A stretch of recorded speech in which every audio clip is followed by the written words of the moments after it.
Our hobby is expensive, and kit bashing doubly so. So where do you get all the bits? Hi, I'm Lawrence, and I love making extravagant kit bashes. Now, kit bashing is a great way of making interesting, cool models, but there's something that is very difficult about it, and that is the sheer volume of parts that sometimes you need. So in this video, I'm going to talk you through how I get hold of bits. Hopefully it will help you expand your bits collection, make some more friends, spend a bit less money, and make some really cool and awesome models. So first up is probably the easiest one, and I think it's the thing that we all start off with. Whenever you get any kits, keep all your spare parts. That collection builds and builds and builds over time. I don't throw anything away. There's always going to be some other option that I can use at a later date, even if it is an Elder heavy weapon from the 90s, of which I have a billion of them. The next thing is your friends. Your friends collect Warhammer, hopefully, or maybe your old school friends do, or your gaming group. People are going to have spare bits. They're going to have the same kind of volume of parts that you have, and more often than not, people collate around a group of people who are all collecting different factions. Using non-specific faction parts to kit bash models is really interesting. I do it an awful lot, and I think when you're looking for that perfect size or shape and you find something, it can be absolutely awesome, and it's always great to look outside your specific faction box. With your friends, it's great. It's great if they're like, "Oh, here, have some bits." But obviously, we want to reciprocate in a lot of ways, and swapping is a great tactic. Now, I swap nationally and internationally on quite a regular basis. Probably my biggest cost at the moment is sending out parts through postage all over the world, and this is something that I really enjoy getting involved in the community for. Now, it's on Instagram, Twitter, Reddit, TikTok. If you find people and you chat to them and you interact with them, more often than not, people do have spare parts. They do have things they want to get rid of. People love getting like random packages in the post. Often people just want to get rid of the stuff so they've got a bit more space as well. So it's really worth chatting to people online and seeing if you can swap parts. If I'm working on a big project and say I'm after like a specific flag and like one special piece, I'll often just raise it on Instagram, see how many people have spare bits, and then work out some sort of bartering system with them, which is always cool. There is a mythical and the most helpful people with bits possible, and that is pure gamers who have multiple armies and don't like kit bashing. So it's pure gamers, they like multiple armies and they don't like kit bashing, so they've got a ton of spare bits, maybe like decades worth, and they don't necessarily have anything to do with it. Modeling and making things isn't their real core part of the game. The part of the game that they love the most is the pure gaming side of it. So I know a couple of like very passionate gamers, and I will do small commissions for them in exchange for large bags of spare parts.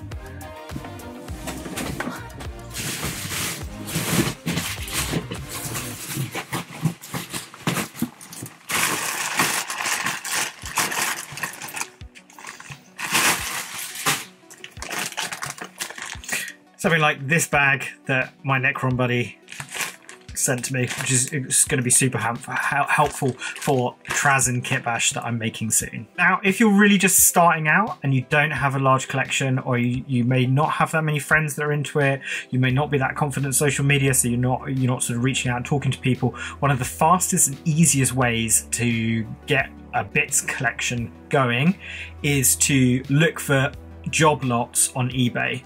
So job lots are like often old collections, often broken bits. People really do sell some junk, and you can get slightly taken advantage of. I try not to spend over 20 quid on anything, especially if it's real kind of rubbish.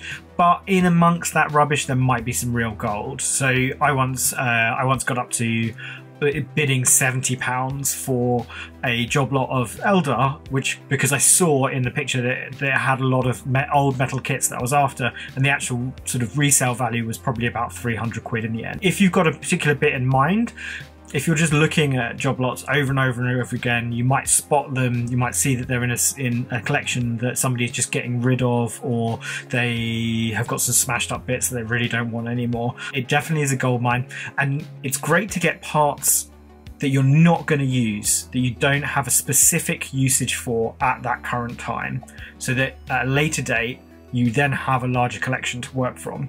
If you've got something that looks cool, it's like an interesting shape, it might come in useful later on. It's about kind of using those perfect pieces and working out what you're going to do. Etsy is also a great source of third-party and like 3D printed sculpts.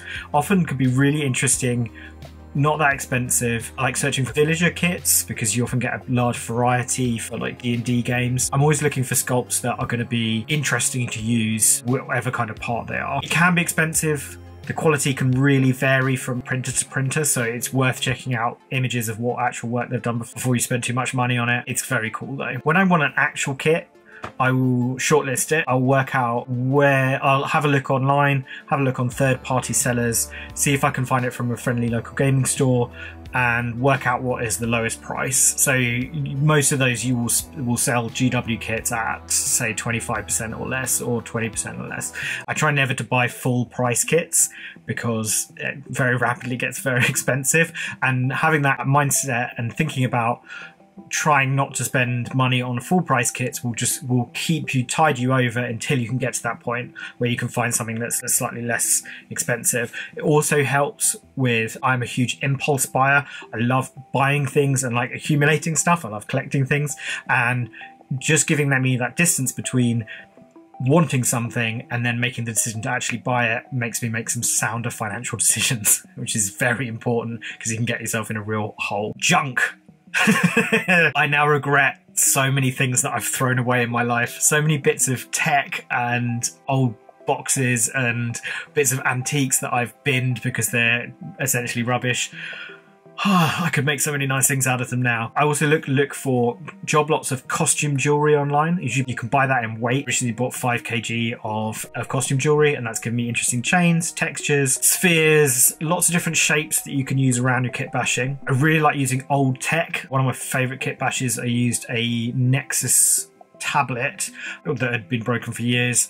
I used the lens of the camera in the tablet to create this eye lens for a character, and it kind of fit perfectly. So anything that's minuscule will work. Watch parts are also really helpful. They're sold on eBay and Amazon underweight. You really don't need a lot. I'm just getting to the end of my first purchase, which I think was $7.99 3 years ago, and it was 25 grams, and that's lasted me such a long time and been really kind of instrumental in a huge number of my kit bashes, so I can definitely recommend buying those. Any kind of like old dials, cable, electronics. Somebody once sent me some parts from a broken Hoover, which was very cool. That worked really well for those larger kind of ducts and piping. I hate using green stuff to make cabling because I can just get cabling and use that, and it just takes a lot of the pressure and time from modelling from me, because I've already got a perfect texture there. Now, a great one for basing, probably advice that everyone's had a million times, is go out and just get some rocks. So, kind of depends where you live a little bit, but like there are, there's going to be gravel in places that you can take. Maybe. I really like using flints, and so whenever I go back to Sussex, my hometown, I'll pick some flints off the downs, take them home, wash them, smash them up, and then I like using the shards of that for bases because it gives a really nice jagged look.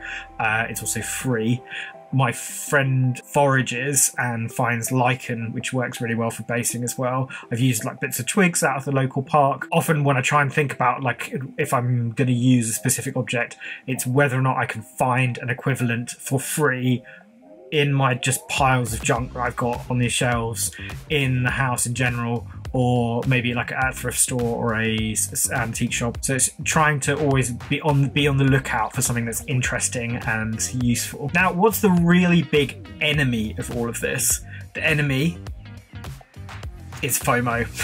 So it really is the fear of missing out. I follow all of the GW kit releases. I love looking at the different parts and like working out what I'm going to use next. However, it's super easy to get caught up in the desire just to get the next kit. Often that can be very expensive, and it's also difficult if you've got your mindset on using exact pieces and then it sells out, or then it's hard to get hold of. I tend to put that in my kind of future projects category. I'm going to buy those kits eventually. The new Warcry kits especially are unbelievably amazing, and I'm 100% going to buy them, but I'll probably buy them in a couple of months time once they've been released, once the FLGSs, and once they're slightly lower price. On the flip side of that, I tend not to buy, say, the individual sculpts on eBay when you've got resellers selling the individual parts, because it's very expensive. It works out to be a lot more expensive than it would be. Now, you could buy the kit, use some bits of it, then sell the rest, and that's a really kind of valid way of doing it. And I know a couple of people who work that way, and it means that they can keep going on their hobby. But if you're trying to do a larger kit bash especially, and you're starting off buying lots of kits to make it, it can get really very expensive very quickly. And yeah, that's not what we need to do. We need to collect bits over time and then make something really cool. Once I have got an idea in mind and I've started a project, I'll shortlist all of the different kits I need, and then if I come across them cheaply or secondhand or broken or a friend's got one, then I can add that to my list. I'll create like a project box and I'll start throwing bits into that, so I'll collect them as I go, and then when I come to build it, I have like a large foundation of things that I can then make for it. Now, it sometimes becomes a little bit challenging because once I finish the project, I have a box of leftover bits, and redistributing that can be really difficult. Trying to work out like what you're going to use with it next, trying to make sure you've got some sort of organization so you're not losing parts as well.